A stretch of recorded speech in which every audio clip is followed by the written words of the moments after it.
Mr. President, in his State of the Union address last month, the President expressed an encouraging desire for bipartisanship. But I said at the time that I hoped his words would be matched by his actions. After all, the President spoke about being a president for all Americans in his inaugural address, but his first 2 years in office were not exactly distinguished by bipartisanship.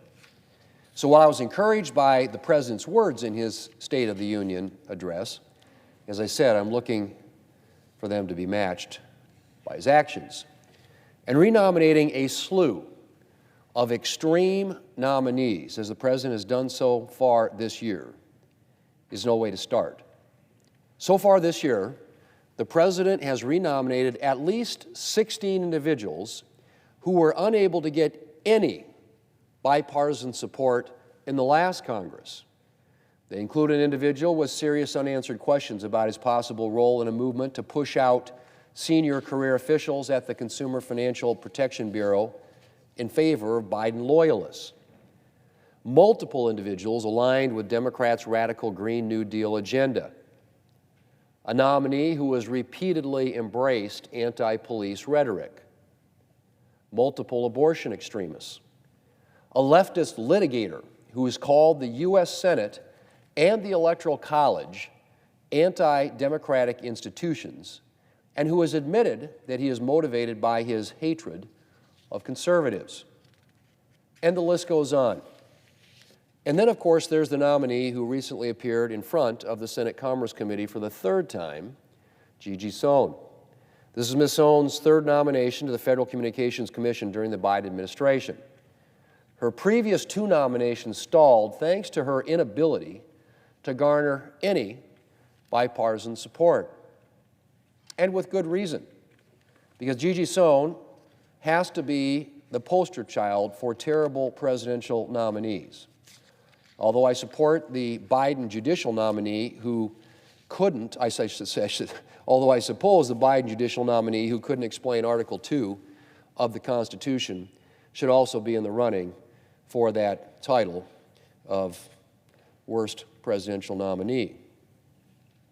I have serious policy disagreements with Ms. Sohn on multiple issues. She not only wants to bring back the heavy-handed internet regulation of the Obama administration, she wants to go further and have the FCC regulate broadband rates and set data caps.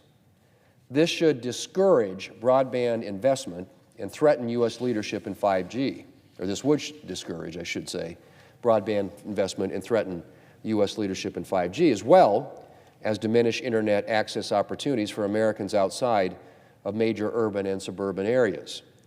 As a resident of a rural state, I also have serious concerns about Ms. Sohn's position on rural broadband.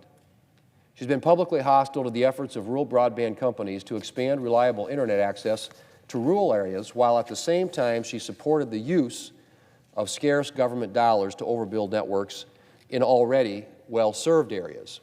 Her hostility to rural broadband led one former Democrat senator to ask how Democrats can support rural broadband expansion and also support Gigi Sohn.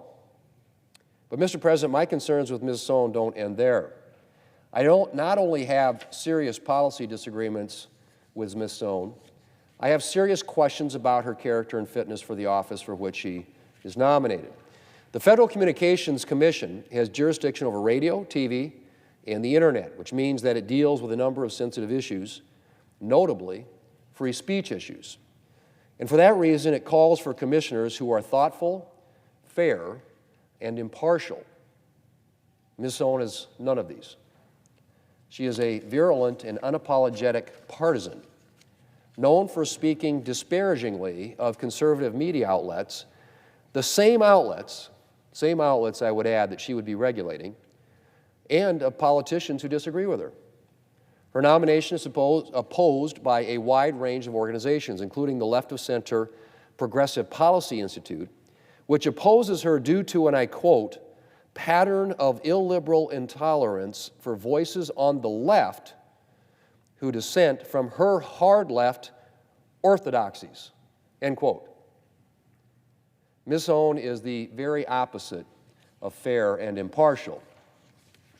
And I can think of few candidates who would be more detrimental to the fair and impartial adjudication of media issues and to the protection of free speech on public airwaves.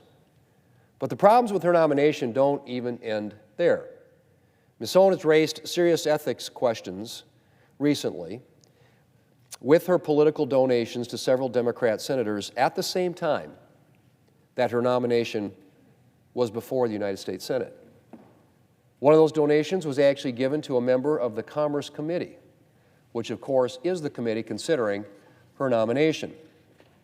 Mr. President, Ms. Thune may not have intended to influence senators considering her nomination, but at the very least, her decision to donate to these senators while her nomination is before Congress gives the appearance of impropriety and raises serious questions about her judgment.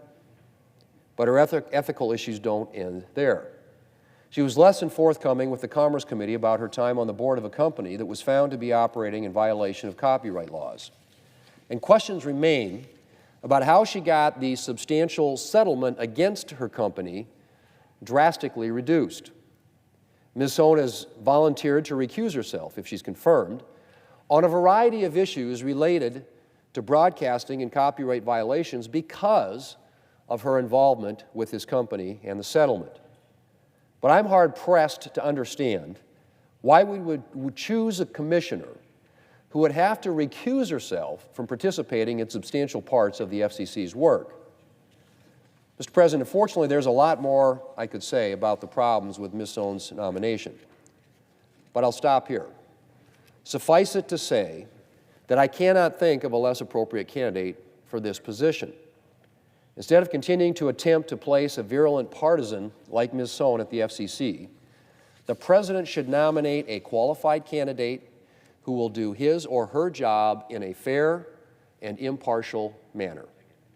And as I said at the beginning, if the President truly wants to usher in an era of bipartisanship in this period of divided government, he could start by rethinking some of the highly partisan renominations he's made in this Congress and consider nominating individuals who are able to gain at least some bipartisan support. Mr. President, I yield the floor.